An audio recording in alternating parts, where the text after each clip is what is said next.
everyone, I'm Tony. I'm Head of Artist Relations and Marketing at EmuBands. And EmuBands is a digital music distribution service based in Glasgow, formed in 2005.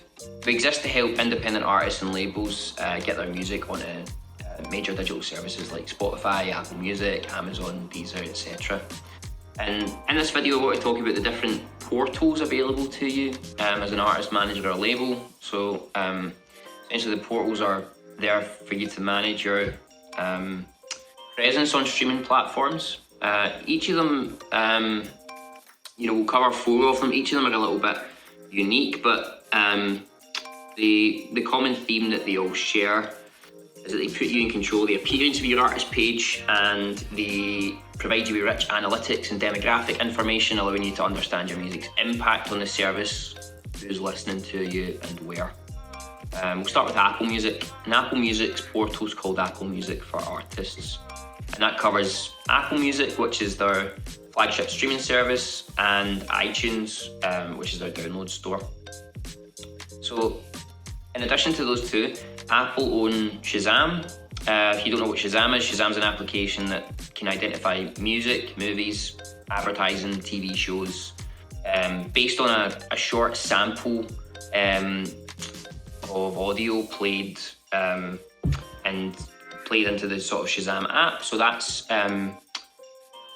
identified using the microphone on your mobile device. It's incredibly useful to have that data built in. So like Shazam data is built directly into Apple Music for Artists. You can track what your recordings are being Shazammed around the world. It's really useful because it lets you know when there's a buzz or increase in organic listenership in a certain country or region. So that's great. In terms of aesthetic controls, Apple Music for Artists currently only allows you to change your profile image or update your profile image. So that's probably the only thing you can do in terms of customizing the look of your page on Apple Music. But as a general point, I'd say it's important to have a profile image on any streaming platform that allows you to do that. And the reason for that is that you want to be able to express who you are as an artist, not only purely relying on your songs, but if you have a particular look or feel that you're sort of curating, it's important to be able to express that on each streaming service. And due to new music discovery on streaming services and sort of algorithms that push your music out to new people, your Apple Music page or your Spotify page or your Deezer page, etc. This might be a potential new fan's first impression of you as an artist. So it's important to keep these things up to date if you can. In addition to that, Apple Music provide demographic information. It's focused at city level, whereas a lot of the different portals tend to focus on country level. Apple Music's focused on city level, so it's really in depth. On the overview page, when you first log in, you'll see streams, average daily listeners, song purchases on iTunes, and global Shazam data. To access Apple Music for Artists, you simply need to have had music delivered and live on Apple Music, and then you can request access directly at artist.apple.com. And once you've got access, you can invite other team members, and there's also an app that you can use on your iPhone too, which is really good. So that's Apple Music for Artists. Next up, we'll cover Spotify's portal, which is called Spotify for Artists, which by far is the most feature-rich of all the portals that we'll cover. Spotify make it really easy to customize the look and feel of your artist page. So not only just a profile photo and a header image, you can add a gallery of up to 125 images. You can add social media links, and you can add a biography that you can change anytime you like to. And through integrations with major ticketing providers, it's also possible to list and sell your tickets to your concerts on your Spotify page too. Spotify will also email the followers of your Spotify page when you're playing a show in their area as well. So it's really good. You can list your concerts via Tourbox. So that's Songkick, Songkick service. So it's tourbox.songkick.com, and you can list your concerts there. And once you've got Spotify for Artists set up, it should automatically pull those through and display them to listeners in each city. You can also list virtual and live stream events via that too, so it's really good. As well as providing, the rich data to allow you to learn more about who's listening to your music, in a similar way to the demographic information that Apple Music provide. Spotify also provide similar, they give you an indication of similar artists to you, and that's artists that your fans also like, so basically similar artists to you based on listening activity. The most valuable asset through Spotify for Artists, in my opinion, is our editorial pitching tool, and it's within a few days of your release being delivered to Spotify, it'll show up in the upcoming tab, Spotify for Artists. And from there you can enter the pitching tool, and that's when you can start to tell the Spotify's team of music experts, those playlist curators, about your track. And provided you get your pitch in at least 7 days before your release date, it will be eligible for consideration. And all artists and teams pitch new music for playlists using the exact same tool. So the tool that I use is the same one that you would use, the same one that the major labels use, and it's the same for everyone. So on the point previous to that about having your music delivered in advance of your release date, it sort of goes without saying, but you should work with a distributor who can facilitate that. So they make sure your distributor can facilitate a scheduled release or a custom release date, so that you can add your release a good few weeks before your release date, and you can add that to your distributor's website, and they will deliver it in advance of the release date, and it will show up in the upcoming tab of Spotify for Artists with enough time for you to pick.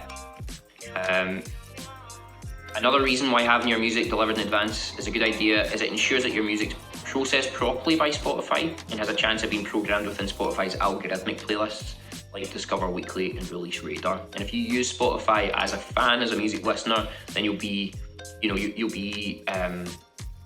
well versed in what these playlists are. So these playlists are created using algorithms which work out what kind of music you like, and automatically create playlists every week based on that information. So your listening habits,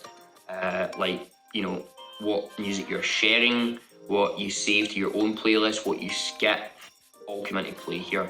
And algorithmic playlists can be hugely beneficial to you as an artist for helping you find an audience, but if you don't deliver your music, and it's actually Spotify's own advice on this, is that you need to have delivered your music at least 5 business days before your release date for them to process the tracks with enough time that will push them into the sort of algorithmic playlist consideration. So it's important to get these things delivered in a timely manner.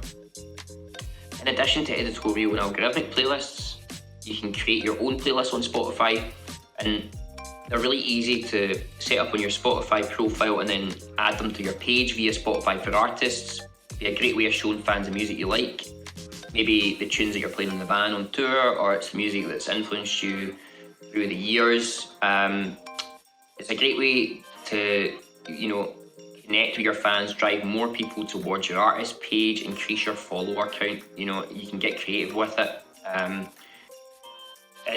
You can keep these things updated, on a weekly basis or fortnightly or monthly or whatever. It gives you content to share on your socials that is constantly driving people back towards your page on Spotify. So even when you're not when you're not releasing new music, you can still be sharing this stuff if you're keeping it updated, and then that's people will go onto your page to listen to your playlist and then probably listen to your tracks, and it's just about keeping up that sustained listenership on those services.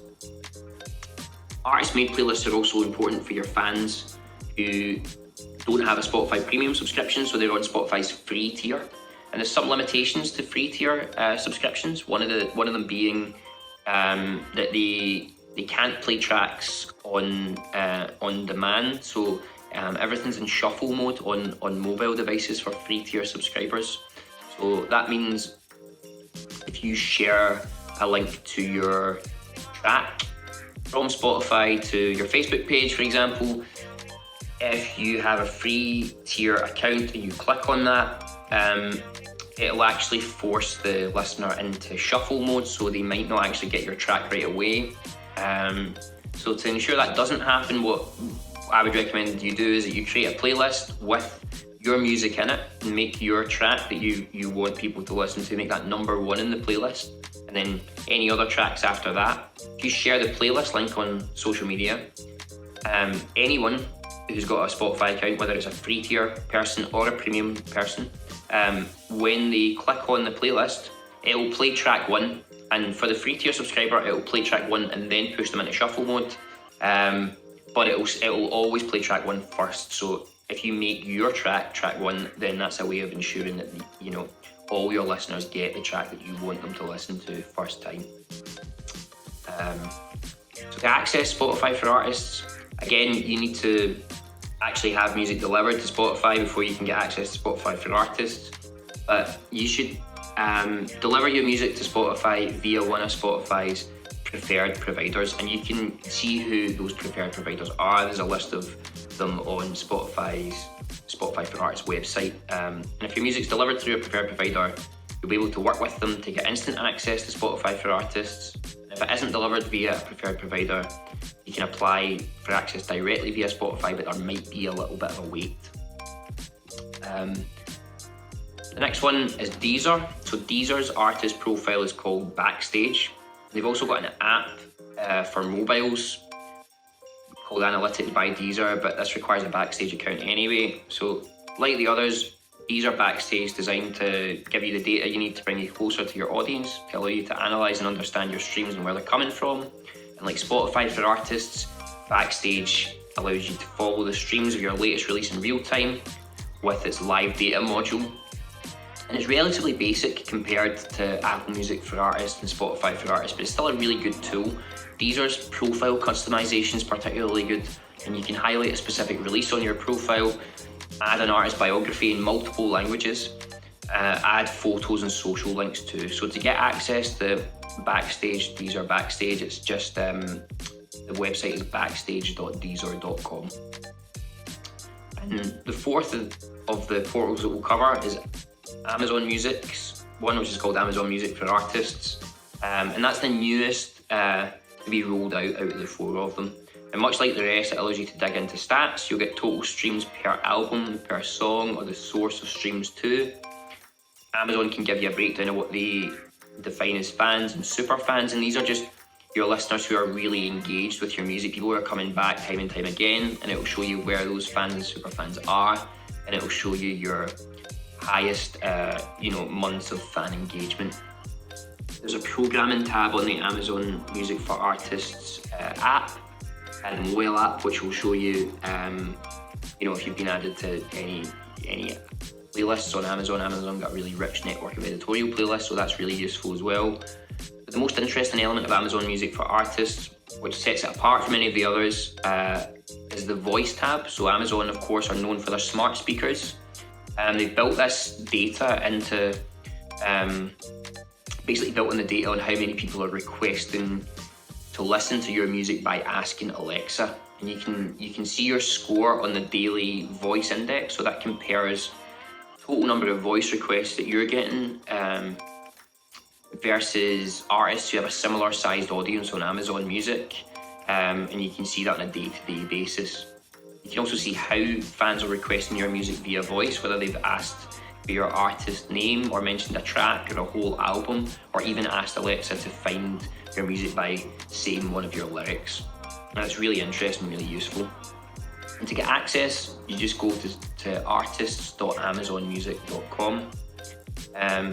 I mentioned lyrics there, so Amazon's lyrics search features are powered by a company called Music's Match, and you might have noticed lyrics displaying alongside some of your favourite tracks on Apple Music or Spotify, or notice synchronised lyrics when you're viewing an Instagram story that's using some the Instagram Music sticker on that platform. And all these features are powered by Match, and you can submit your lyrics directly to Match, and they should eventually pull through to each service once it's processed. So hopefully that's a good overview, just a brief overview of 4 artist portals that are out there for you. We'll just recap. So access to all of these portals are free, but you must have already had your music delivered, sometimes already live on the service before you can get access. If your music's on a streaming service and you're able to claim your page via a portal, then you should. You should update the pages regularly, even when you're not in an active release cycle. Just because you're releasing new music doesn't mean that, just because you're not releasing new music doesn't mean new fans aren't discovering you. If you're playing shows, update your pages to list those shows where possible. If you've got new photos taken, update them on your streaming platforms, just like you would in your social media pages. Treat them like your social media pages. And the third and final point is that you don't have to be really tech savvy or really into graphs or data to find any of this useful. I think at its most basic level, it's a really rewarding thing to see who's out there enjoying your music.